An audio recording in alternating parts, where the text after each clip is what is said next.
Welcome to the House of Ed Tech podcast. I am your host, Chris Nessie. The House of Ed Tech explores how technology is changing the way teachers teach and the impact that technology is having in education. I discuss technology that is changing our classrooms and schools, and I share tools and tips that you can hear today and use tomorrow. You're going to hear the stories of teachers, leaders, and creators just like you. The purpose? Whether you use it or not, technology is changing the way you teach and how your students learn.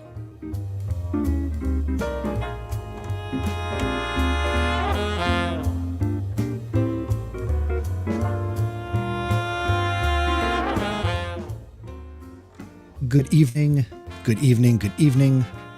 It is finally December. It's Tuesday, December 1st, 2020. It is 10 p.m. It is the week of Iste, and that means it's time for another Iste recap show.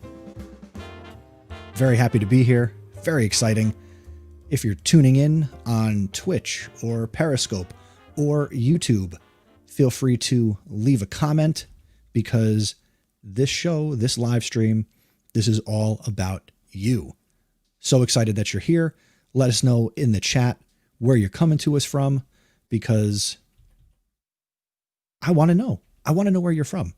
I don't need to know like your bank account number or social security. And just let us know where you're from. All right, because this live stream is all about you. We're going to be taking your calls, quote unquote calls. You can join the broadcast if you go to chrisnessie.com/join. And again, we are Iste 2020 Day 3. Very exciting.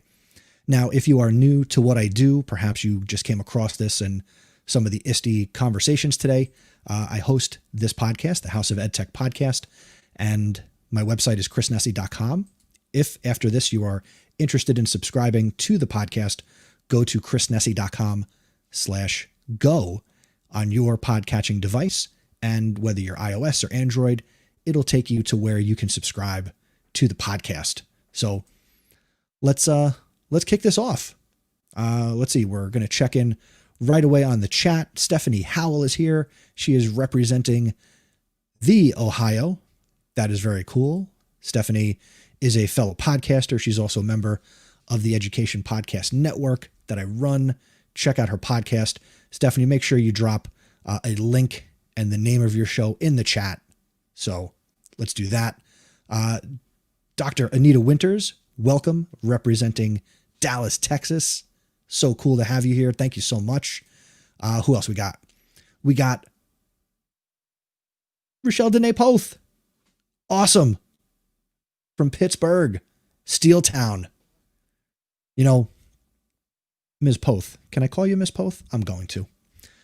So excited that you and Dan Kreines are making the Devil's Advocate series. Big fan of Dan's, even bigger fan of the two of you creating that show together. And if you were here last night, not you specifically, but for people who heard last night, Dan Kreines was on the live stream and he previewed an upcoming episode of the Devil's Advocate podcast. And I'm going to say, go back and watch yesterday's live stream, or if you're subscribed to the House of Ed Tech, I'm dropping these as bonus episodes of the podcast, and you're going to want to get subscribed to the Leader of Learning podcast as well. I was just on, I spent an hour or so with Tim Cavey from Teachers on Fire, checking in from the West Coast in Vancouver. If you're not listening to Tim's podcast, go check out Teachers on Fire. Just participated in the December Edu Podcaster Summit, which Tim puts together, and it's a bunch of podcasters talking about podcasty stuff.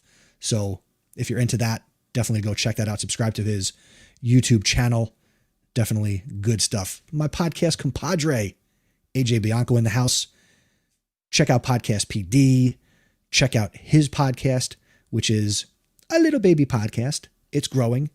Give him some support. Subscribe. Check out AJ's podcast, the Reflect Ed podcast. So definitely do that. And also check out Podcast PD, which I do with AJ and Stacy Lindis. Brian Smith checking in also from Texas. A lot of Texas love and representation here. Eric, guys, you live in Pennsylvania? I just learned something new, but good for you. Eric Geis is here. He was also on the Edu Podcaster Summit, and Eric also has a podcast. Make sure you put that in the chat. It's the Got Tech Ed podcast. Eric, make sure you put a link to that.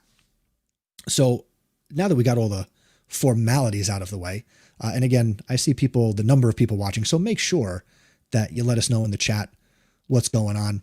And again, for the next hour, or now 55 minutes, we want to talk about Iste. What sessions did you attend? What did you learn? I've actually got some interesting audio that I'm going to share live because, again, I'm a busy guy and I didn't get a chance to actually edit this, but I had the opportunity today as a member of the media, which is exciting. I got to attend the press conference. I got to attend a press conference through Iste, and I got to ask 2 questions, and I'm going to share those questions with all of you. But as I'm doing this and talking and, wasting not time, but I'm stalling for, effect. Definitely going to be, sharing this conversation, which I'm processing because I want it to sound good here in the live stream. And of course, after the fact on the podcast. But we will start with that. It's a 9-minute clip, and I got to ask questions of some important Iste people. So we're going to process this audio. I'm going to play it, and you got questions, comments. We're going to do this. This is totally the joy of live. And we're going to make sure that the end is appropriate. There we go. Cool. All right. So I'm going to lead with an interview and a conversation that I just had, and hopefully you find this interesting. And here we go. Hold on. We got to make sure that the audio is actually going to come through to the live stream. So we'll just check that. Here we go.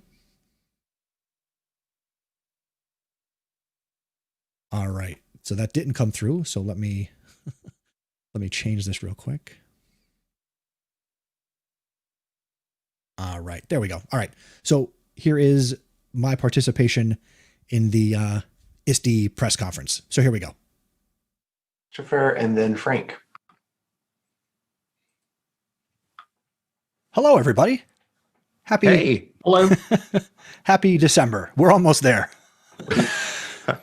So I'm Chris from the House of EdTech podcast. I'm also in the trenches as a high school teacher. My school day is over for the day. But I have a question for Rich and a question for Jisoo. Rich, education is definitely fluid right now and ever changing more than ever. How do you see Iste also changing and leading change into 2021? Oh, that's a great question. I'm happy to answer that one. So actually I'm gonna rope in Mindy a bit on this one too. So really our focus as much as we can do when we bring people together to our events, and we have great events, and I hope you'll find if you haven't been, anybody hasn't been before, that you'll find that this is a great event. But no matter how awesome 5 days are, that isn't what changes practice. What changes practice is working hand in hand with teachers and leaders throughout the year. And so you'll see a lot more focus from us on providing high quality learning experiences that happen during any time during the year. We mentioned this online teaching academy that we created. It's the only research-based comprehensive kind of boot camp for getting up to speed on teaching in online and hybrid environments, right? We've had over 25,000-ish, I don't know exact number, I haven't checked it. I think in the range of 25,000 teachers that have gone through it at this point, and more signing up. Those are the sorts of things where we really feel like we provide great value.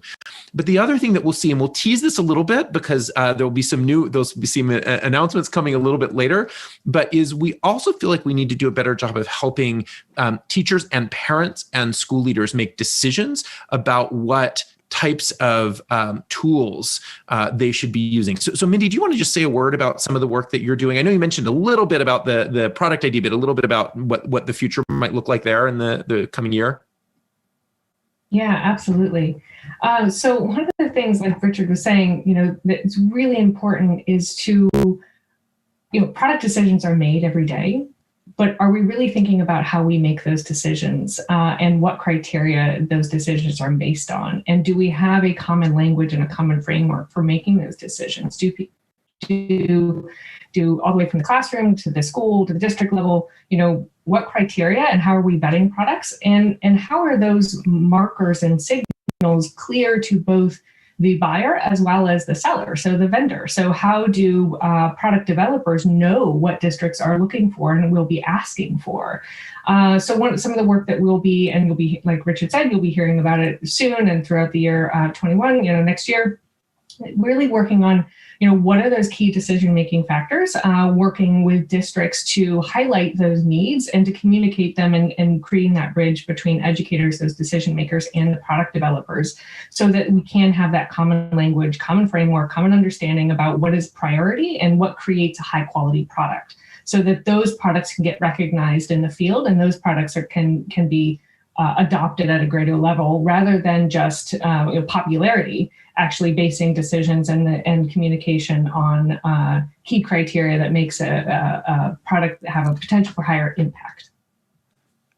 Thank you. And what you said there, Mindy, talking about adoption and making that impact, leads me to my next question, if I'm allowed to.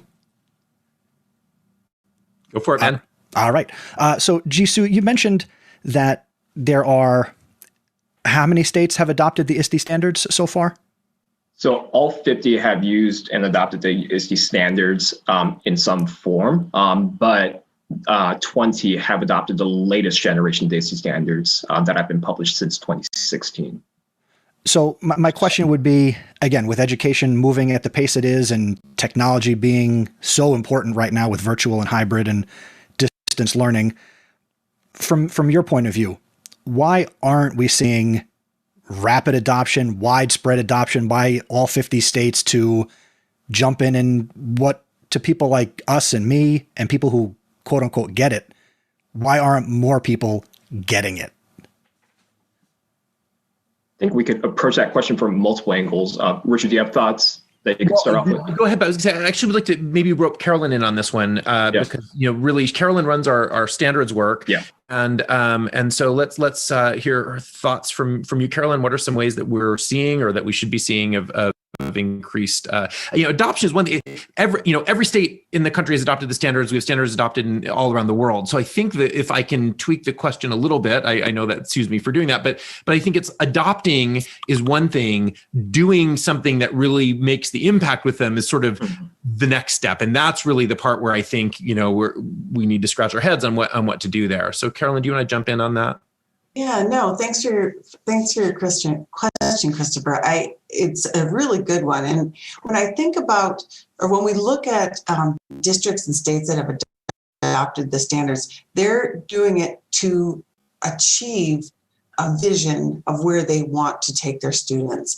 And there's still districts that are using their devices for testing and assessment and really not recognizing or hadn't recognized that they're leaving, that capacity on the table, so to speak. Since the pandemic, we've had more interest requests for using the standards because they really, they are using technology and they really want to see a purposeful, meaningful use of technology for learning because they see it sort of all over the place, and it provides sort of that North Star for how they can use technology in a pedagogically sound way. So and at the same time, I would argue, too, that the standards have been used sort of like a hamburger. You have those that are on the bottom that are just grabbing and going and using it, from a classroom teacher to a higher ed faculty to a principal who's using it with their schools.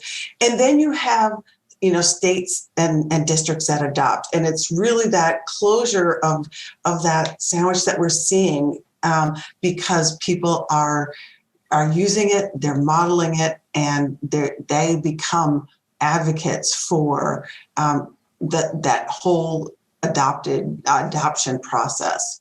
So I expect that those numbers are going to soar in this next year. And I also want to just own something too. Like I think you'll see this is we also needed to do some things differently, right? Like for years, we were very excited with people saying they adopted the standards, but like we had to say, wait a minute, like, do we want people to just have them sitting on the wall, like on a pasted to their wall, or do we want them to really deeply understand them? So that's why a little over a year ago, we created the Ist Certification Program. So we have educators now in every state that have gone through a rigorous training program, and they're essentially ambassadors and coaches for other people now on how to use the standards. We reset all of our publishing. So our publishing now aligns completely to the standards. We even did a great, if you look on our standards page, we actually went into classrooms and shot videos of what the standards look like in action. We were actually going to have more of those, but it turned out that, a thing called COVID happened. So we got one set done and there'll be more later. But that's the right, as Mark just said in the chat, right? Standards are not the goal. They've never been the goal. The standards are just a way to help get there. And so we are actually taking our sites and saying, don't have our sites focused on the standards adoption, have our sites focused on what the standards adoption get us to, and provide all those, wraparound services and supports that are needed to move the field along. Thank you so much. All right. So again, had the opportunity to ask those questions, and I was pretty satisfied with the answers, and, it was kind of what I expected, the answers to be. Again, when you talk about things like, widespread adoption and standards, sometimes educators go crazy. I know that sometimes when you present things to me, I can feel overwhelmed, and so much of what's happening right now can make us feel overwhelmed. But it is, I guess, comforting to know that an organization like Iste is doing valuable work, and they're going to continue to do that work. And again, hopefully you see more states, and I only have the US-centric perspective on this, but to see more states really diving in and not just saying, hey, we've got technology and we're going to hand our kids Chromebooks and stuff like that, but to really get into good, solid pedagogical practices. I didn't even have to practice saying that. I just know how to do it. Relevant and valuable professional development for teachers, and, moving things forward. Education has been a wave this year, and, a lot of the holes and imperfections in education have been exposed here in 2020, and technology can help to alleviate some of that, but it's people like you and people like me who are going to have to put in the work and do the professional development, lead the professional development, get the professional development to move education forward. Speaking of moving education forward, and again, leave your comments in the chat, whether you're watching on Twitch, Periscope, or YouTube. We are going to go in a different direction, but still something that is moving education forward. And I'm going to bring on a caller. I love guests. So let us welcome to the live stream wait, she should be bigger than that. the Jamie Donnelly from ARVR in EDU. Jamie is passionate about technology. She's an enthusiast. She began her career as a math teacher and later moved into instructional technology. And she's got the desire to build relationships and has brought about opportunities to collaborate with students and educators around the world. And I am super excited to have her here live right now. How you doing, Jamie? I'm doing well. Thank you so much for having me. I'm hearing a little bit of an echo. Is that okay? Nope, that's my fault because I am not as professional as I'd like to be, and that should take care of it. Okay. Yeah, there we go. Perfect. Doing good. Yeah, I think like your guest probably yesterday and the day before there, it's been a crazy week. Iste's always crazy though. It's not as crazy as it is live, but it's a little bit different, exhausting. Your mind is still having to go. You're still having to, really just prepare, maybe late nights preparing for your sessions. And the conversations are great. People are great, but it's just, I don't know. It's missing something, you know? I almost feel sad. It's almost like a reminder. Yeah, you guys can't see each other. This stinks. I was talking to Andy McNair. I don't know if you know Andy.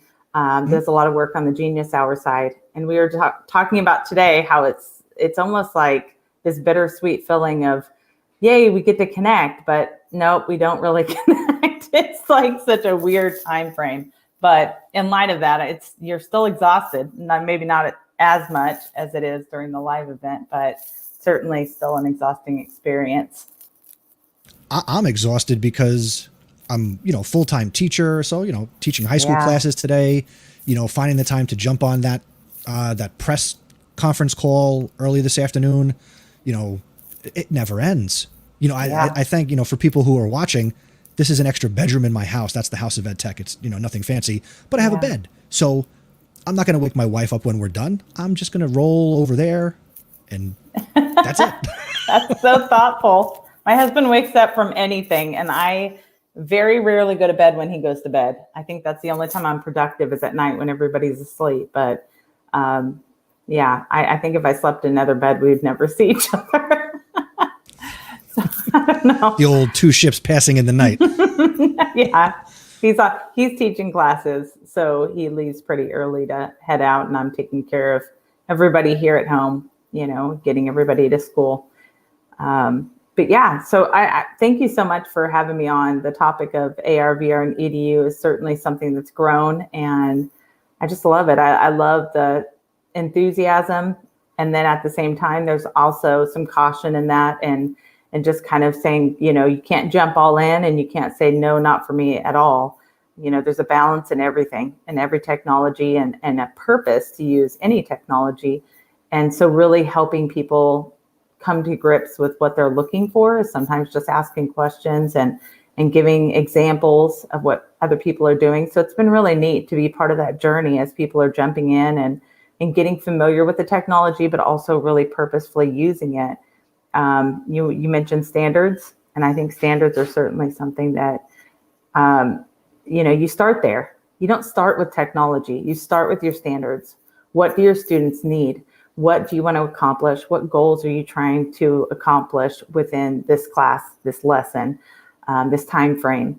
And then you identify what is going to help support that. And sometimes it is AR, VR, and sometimes it's Maker, and sometimes it's, a completely different craft or activity that you're doing or game.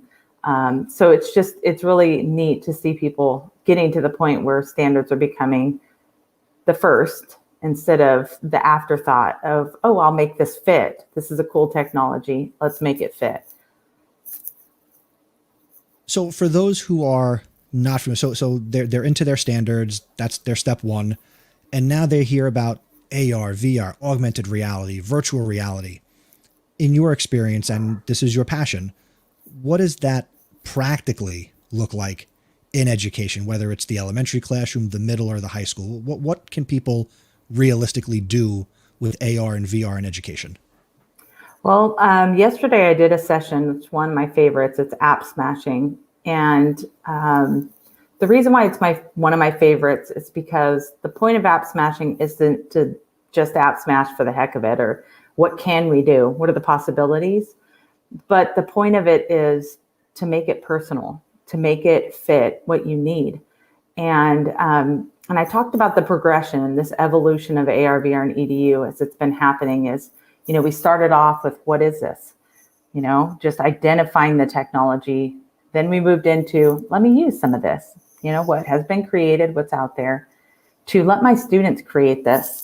And I want my students to own it and really giving our students that ownership and the skill set in order to be able to create this content and essentially be prepared for their future and the careers that they potentially may go into. And then this last step that I think we're finally in or approaching for sure is identifying what our students as individuals need. And that is going to fit different for everybody. And so what one classroom will look like, even if it's at the same school, should look different than that same classroom, maybe the same content, maybe the same grade level. I think it really boils down to your individual students. And I think that's where all technology should be, including AR, VR, and EDU, so as we're approaching this immersive technology, how this is being used in entertainment or gaming, you're appealing maybe to the masses in that way. But I think when it comes to education and immersive technology, that it really should be set per student, and how they're going to use it is going to be different. And there should be flexibility to provide multiple different opportunities for students to engage and demonstrate knowledge and deeper learning. So while you might present some content in a certain way, and maybe there's going to be approaches on how they display that content back, I think it has to be flexible to meet those kids and where they're at and what they need. And sometimes, immersive technology, maybe as a whole class, you're doing an activity. But overall, I think for the most part, it should be more personalized. It should be specific on what you're looking for. And we may start at those standards, but then we have to look at our students and we have to say, in order to reach this content with this child, how am I going to hit that for them? I notice that this is what they're into. I notice this is their passion. How am I going to get them to combine that? And again, sometimes it's AR, VR, sometimes it's not. So really identifying what each student needs. I know that personalization is like, it's been around forever, and it's almost like a curse word in education, because all educators are like, when do I have time to do all of that? But I don't think it's all the responsibility on the teacher either. I think empowering our students to voice what they need and letting them really be empowered to share. I can think of an instance where Mary Alice Curran, my good friend Mary Alice Curran, her son was doing a project that they had to, you get the shoebox and you put the information in the shoebox, you have that display, you bring it into the classroom.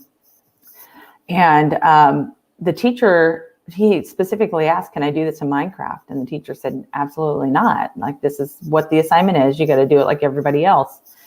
And so he goes, well, why not? That's the worst. Well, I just have to jump in. That's the worst. I know. I mean, she's the perfect example. This story, I think, hits home. You have a student begging, can I use what I'm passionate about to talk about this? And how many more hours would he spend doing this in Minecraft, and thoughtfulness and consideration on this content than just doing it the traditional and so the teacher said, no, because you have to display information in the shoebox. So Amy Storr came in and said, well, what if you put a QR code in the shoebox, which leads you to the Minecraft? And the teacher failed him. She wouldn't even let him show it to the class. And I think that hits home on where we can't be. We can't be so stuck into how we want it presented that we're not willing to be flexible enough for our individual students. And I think that was a missed opportunity that you could have empowered him to know the way he wants to display information. Doesn't mean you always get that option, but to be so adamant to say, you know what? No, you have to do it this way. We have to be flexible for that. And I think we're there, whether it's easy, whether it's hard, whether we have time, whether we don't have time. If we care about our students, we have to make the time. We have to put that as priority. Absolutely. And the acclaimed education philosopher, William Wonka, has words for that teacher. Wrong, sir. Wrong. That's great. We have a couple of questions. That's where I am a pro. Drops are my thing. We have a couple of questions in the chat, and my pal AJ Bianco would like to know, where does the school start, especially if this concept is foreign to the teachers and the leaders? If you're asking me, I would definitely, yes. Yeah. I don't know if you wanted to jump in there. So I think that schools don't jump in. I mean, I've seen it where it's like everything, and it's like a fire hose, and it takes several years for teachers to really get any grip on their classroom, right? And they're overwhelmed. The kids are overwhelmed. It's like a nightmare. It's a mess. I don't think anybody just needs to say, all or nothing, right? I think there is an approach and a balance with that, but it's delicate with teachers. As an instructional technologist, when I was in districts and serving in that capacity, I feel like it was a partnership. It was a relationship. You were building trust, just like you're building trust with students, asking them to take a leap and to take these risks and potentially even lose their job, right? Taking risks sometimes meant that those scores weren't as high as they were when they tried it the traditional way. And asking them to take those risks really does require a relationship that you're building. I think in time, when that relationship is built, that people are more willing to actually jump in and say, I want to do this. I'm ready, and that environment needs to be open to failure. And I know we hear these little words and things all the time, like, failure is great. Let's all fail. But at the end of the day, that's a great education quote. Let's all fail. But I get it. I know what they're trying to say by that. But at the end of the day, there's a lot of fear involved with that rightfully so. Funding's tied to failure. Jobs, employment is tied to failure. So when you're talking about taking those kind of risks, you're asking them to do a lot. So I don't think it's a culture shift that happens overnight. I think that culture is established and built in time. And I also think that you have to have those administrators on board to be open to some failure and understanding that there is a common goal. And it's not about numbers, and it's not about, at the end of the day, it has to be about those kids. It has to be about them. And sometimes that doesn't look pretty. And sometimes it's chaotic in your classroom because it's a mess and everybody's doing all these crazy, awesome things. And sometimes that's super out of the comfort zone of those teachers. But, I see Rochelle here in the background, and she is a great example of this. She does not claim to know everything about everything. I mean, she gives those kids the power to do it. So yeah, I don't know. Do you want to bring her in? I certainly do. So let's, again, 2 is fun, but 3 is a party. And I can get off whenever. I've never seen your show. I'm sorry to say, I think I've only heard it in time. So I went back and watched yesterday. I was like, I don't know when I jump on, when I get off. So if I'm doing anything wrong, just be like, Jamie, get out. You can't leave. It is fine. It is perfect. It is perfect. Rochelle, I think seeing her and the way that she's done immersive technology or any technology with her students, I just love it because she'll come back and say, look what these kids made. And then she'll show off these projects and she goes, I have no idea how they did that. But it was amazing because she didn't have to know. That's the cool part is why do we feel like we have to know everything? We don't need to know everything. Our kids will surprise us. Just open up that door. So she does that with them all the time. And I love it. So I mention Rochelle all the time. Yeah, I heard about that yesterday because we had our Teacher Education Network playground. And Dr. Tori Truss said, Jamie's talking about you. Oh no, is she talking about cats right now? Because just to say, but it's funny. Like I was doing co-spaces today with my 8th graders and I hadn't used it in, I don't know, like maybe 2 weeks, but I haven't used it on my desktop in a really long time. Mm-hmm. And so I was they're like, do you know what you're doing? Yes, I know what I'm doing. Okay. I'm not used to the desktop. I'm used to the Mac and everything, but they were just on their own going in, looking at the gallery. And some of them, and I even said because we're hybrid, I said to the kids at home and in the class, I said, I could probably go through and show you how to do these things. But by the time I even finish the next sentence, you will probably have created your own CoSpaces project, which is true.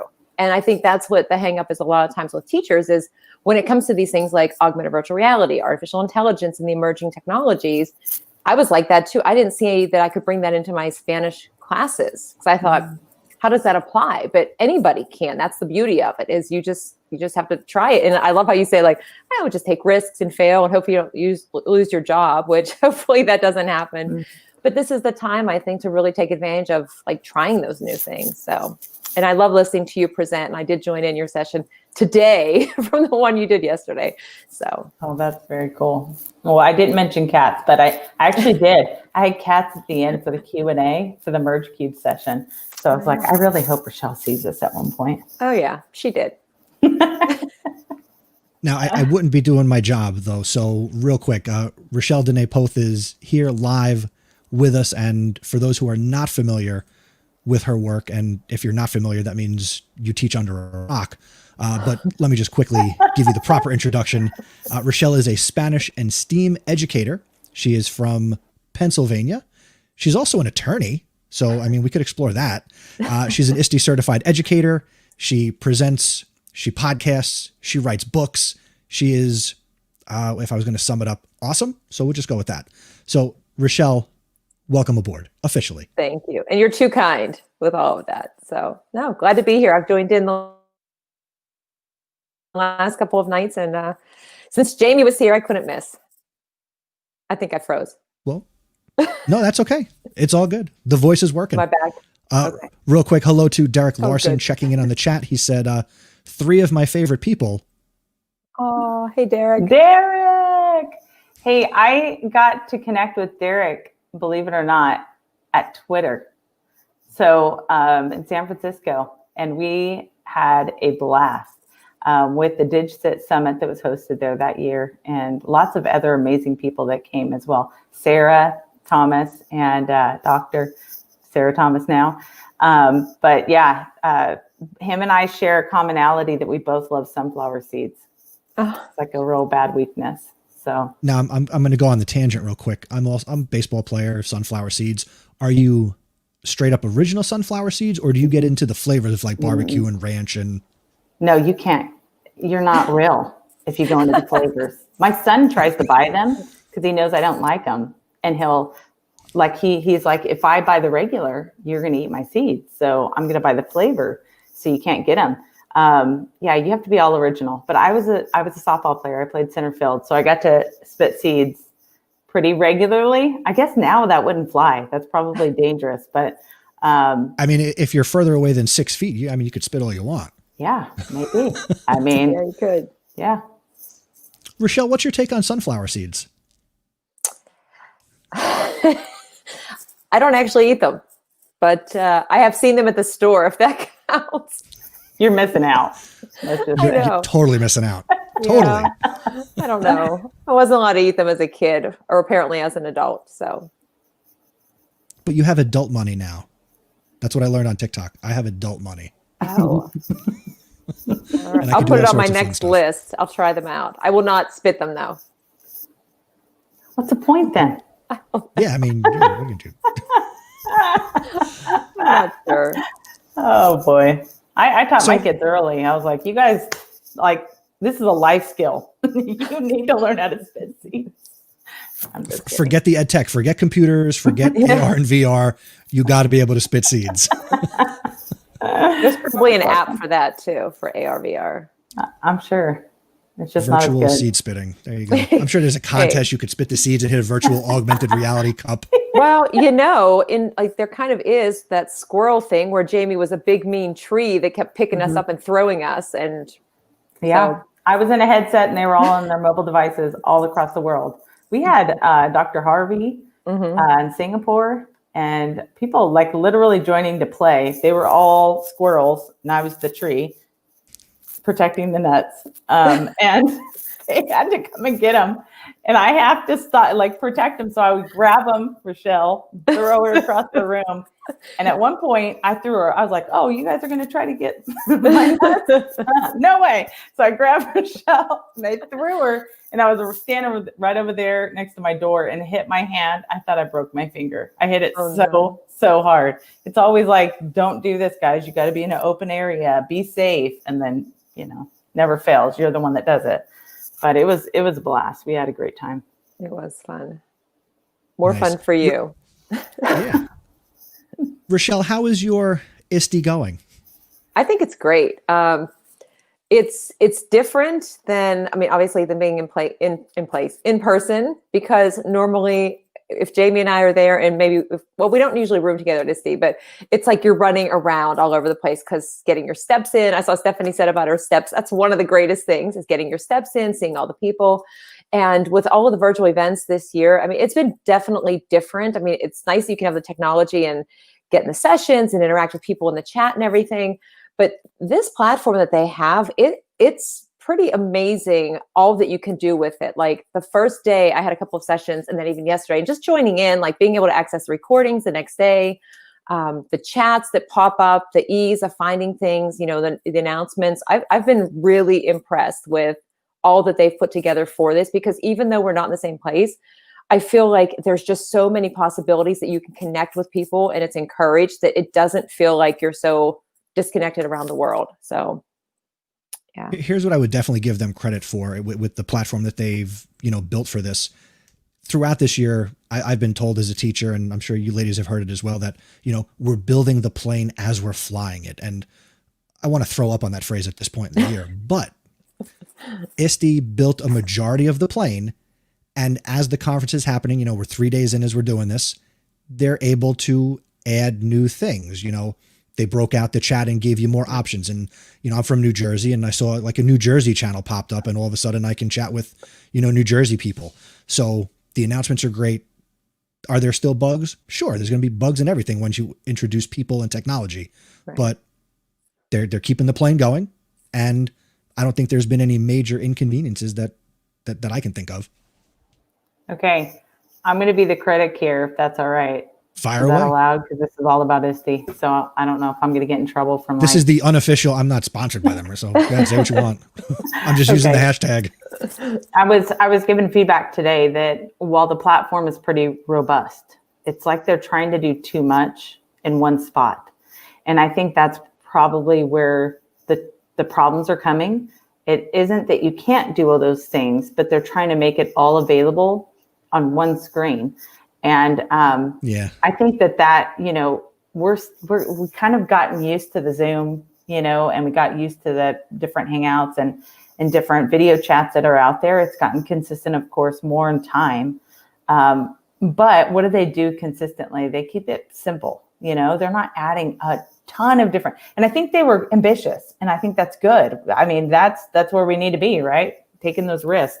But at the same time, I think in looking at how you approach it is you don't have to make everything for everybody the first time, right? That could be some practical, balanced steps that can be taken in time, and maybe not. Because I've done, I don't know, 6 presentations, and it's never the same. Every time I go on, it's glitchy. I can't see the chat. If I refresh, it kicks everybody out and myself, and it can't get back. So I'm like, what worked one time didn't work the next time. If I try to shut this down or close that down. So on the presenter side, not necessarily from the viewer side, because I don't know if they're seeing any of that. We're all just playing it off. But on the presenter side, as ambitious as that was, we've run into more bugs because it was maybe overly ambitious. I don't know. That's my view of it. I think that there could have been, but I say that too. I live in Texas. It's all or nothing too, go big or go home. So I get it, but maybe in the future that be, something that they can consider, is that it doesn't all have to be everything. Oh, geez. Yeah, there were a couple glitches yesterday, I think. I mean, the first day there were some. Of course, when you have all those people joining in, the first time everybody's on the platform, to be expected. Of course, when we're in the physical conference, how many times you're in a session, you're like, oh, we lost the Wi-Fi, right? Okay, it's slow, or I got kicked out. And it's just the way things are. But I love that there's the tech support. And even yesterday we had the playground, which it's amazing how that's all set up, and you can join and float between the rooms and have the conversations. But there were some tech glitches there, but the staff, I mean, I don't know how many people they have kind of working to go in and help you get started, make sure everything's okay, and how it's running. It's just, it boggles my mind how massive this platform is and all the time that goes into creating it. But for the first time for doing this, I think I've been really impressed with how it is. You're right. There is a lot there, but I like I like logging in and it's like you fill out the profile and then it gives you some recommendations and then you have the daily email with some recaps and stuff, because anybody for a first time going to the physical conference versus this online, you're like, oh my gosh, where do I start? Yeah. But this like personalized kind of learning desk thing that they have too, I think is a nice touch.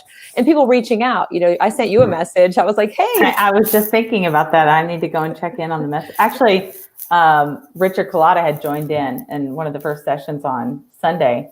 And I didn't realize it until Monday that was even available to chat individually. Because when I tried to chat somebody individually, it booted me out and like crashed me the first time. So I was like, I'm never trying that again. But then I learned that there was actually a tab for that, instead of clicking on somebody's name. But yeah, I think that it's not all bad.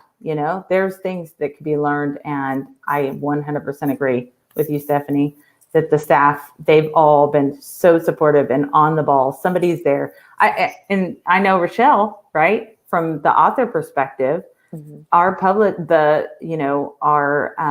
publishing team they've been amazing. They jump in every session. They're putting out the links to the books. They're sharing it out. How can we support you?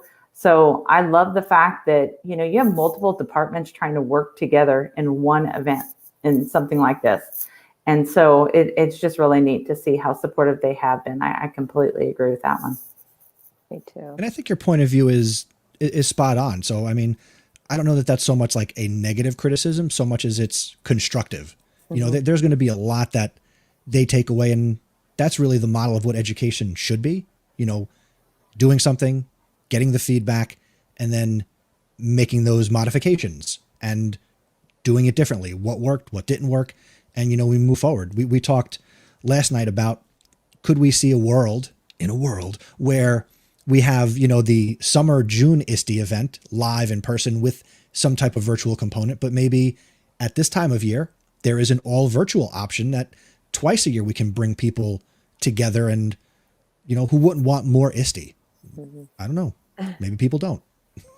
Well, and it also, I wonder how many people were able to join in. I mean, looking at TCA and FETC coming up, we see kind of the common thread of people that come through, the same people that you see that get to join every year, for the most part. But how many people that never get the opportunity? I've heard, Maria, she's joining in from Chicago, and she's never been able to attend Iste. And so this is the first time she actually gets to participate. So I think that that's really neat that there are more doors open for more people because of the flexibility of the online platform. As negative as it might seem for us, because we want the face-to-face type situation and all the activities and fun and everything else. But at the end of the day, it's also opened up learning for people that would never get to participate. So I agree with you, Chris. There has to be some hybrid type approach to PD in the future that maybe nobody ever put as priority before until now. Yeah, that's the thing too that I've been hearing a lot of, is just how many more people that say, well, I can't, like the airfare to fly around the world and the time and all of that expense that goes with it, that now you can join in, plus the fact that everything's available for 6 months after. And then I think on Sunday when I logged in, just seeing the tab of the number of people that are attending, how the number keeps going up. And I think it's over 10,000 now. Yeah. And so that was their goal. They said their goal was 10,000. Yeah. And the fact that they've reached that goal is an accomplishment for them for sure. Yeah, totally agree. Yeah. So real quick, again, we are here until 11 p.m. And again, if you're listening on the podcast side, thank you for tuning in, being subscribed, all those wonderful things. What does the rest of this week look like for both of you in terms of upcoming presentations, or whether you're leading it or as the learner? The learner participating in sessions that you're not leading. We'll keep it simple. So what does the rest of this look like for you?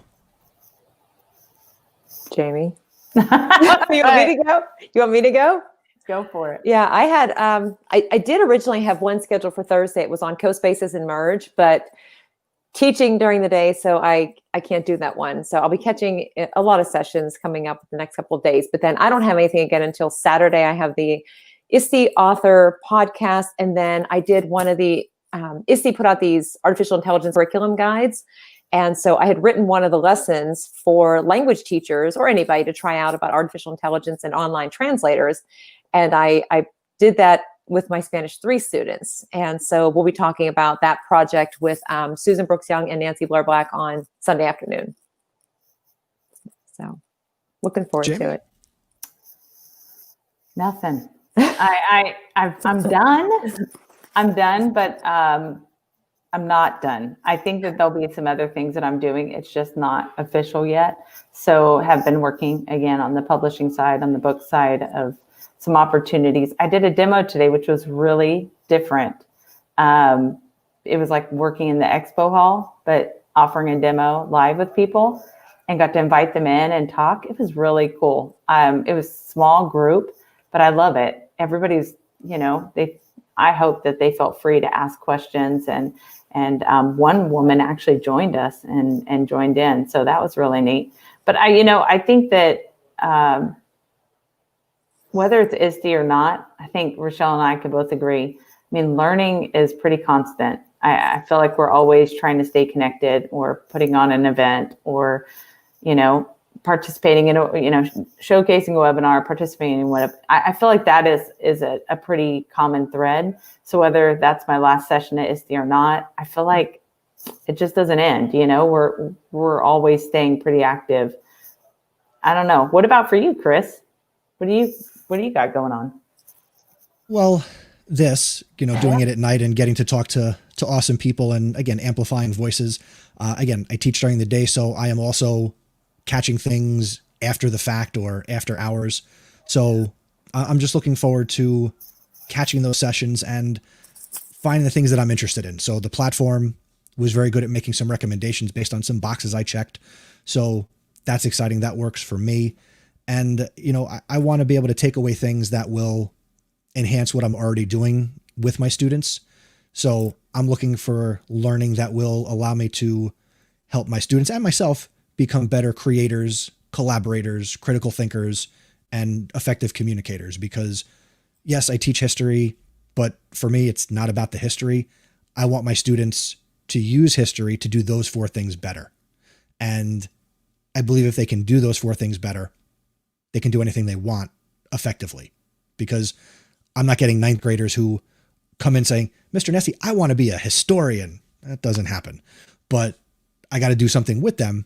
So I try to enhance my practice to let that trickle down to my kids. So whether it's ed camps or conferences like Iste, that's what I want to get out of it. And hopefully I'll get that out. And I mean, talking to the guests I've had on these last couple nights and getting to talk with both of you today, I'm inspired to figure out, all right, how can I, as Jamie said, how can I use my standards in social studies to bring in elements of AR and VR?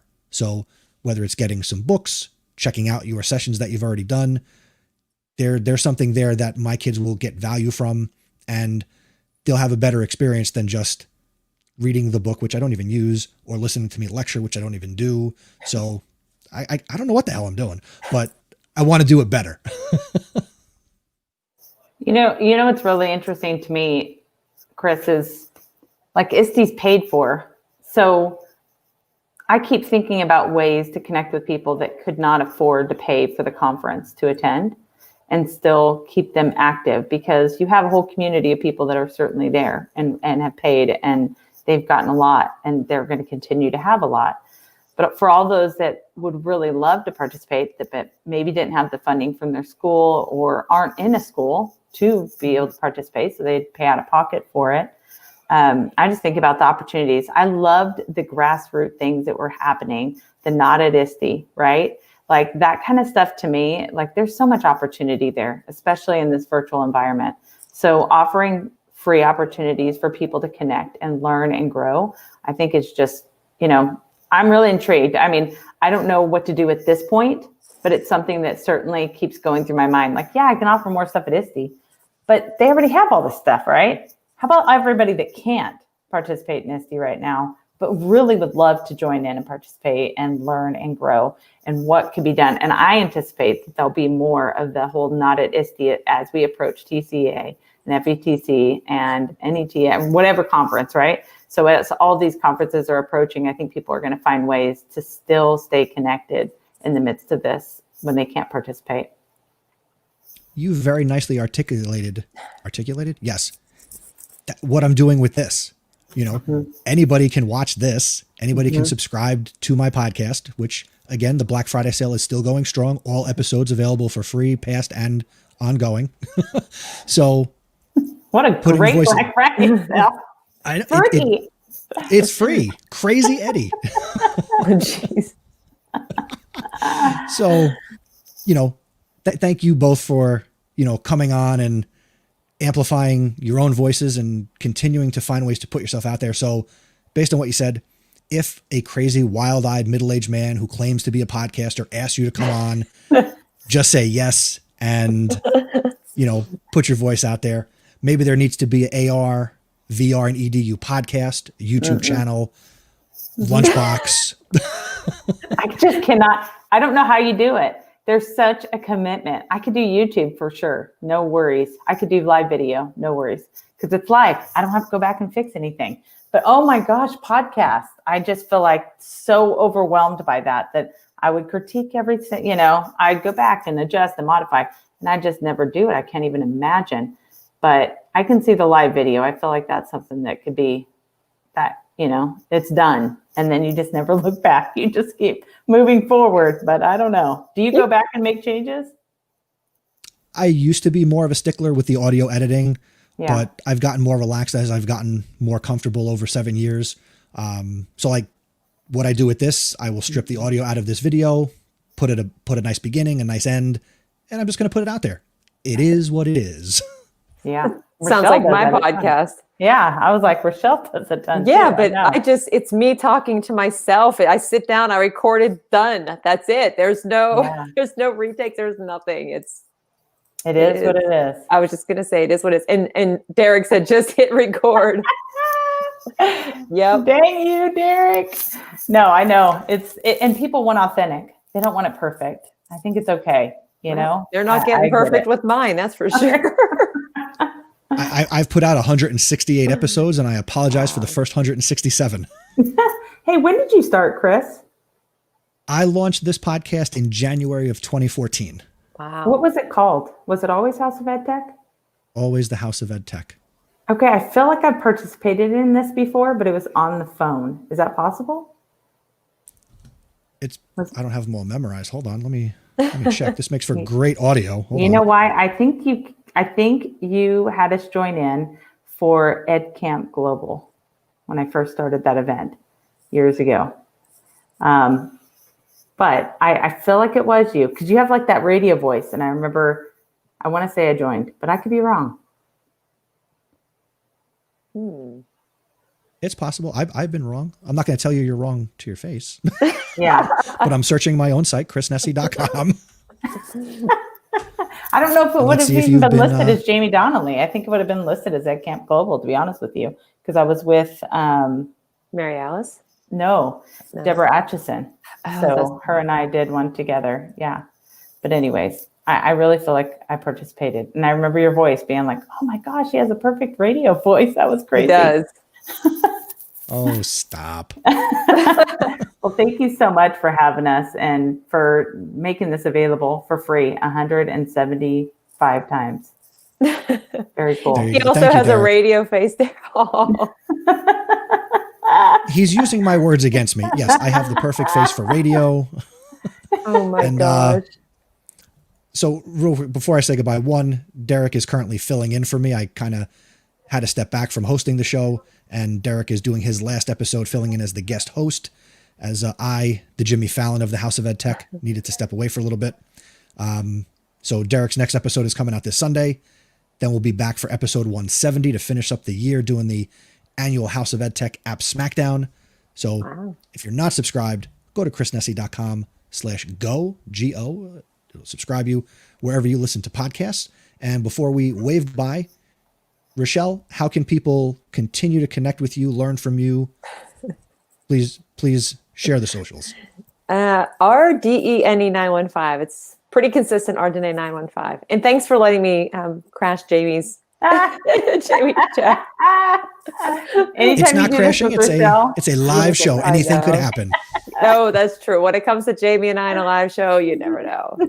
Yeah, baby. That's awesome. That's great.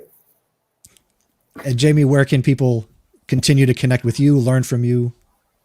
So I'm at Jamie Donnelly, weird, funky first and last spelling. arvrandedu.com is my website. So lots of things that I'm doing will show up there.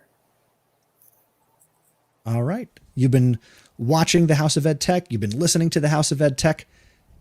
That's it for December 1st. I'll be back tomorrow night with another edition of the Iste Daily Recap Show. Thank you for watching. Thank you for listening. Good night. Wave goodbye, everybody. Bye. Bye.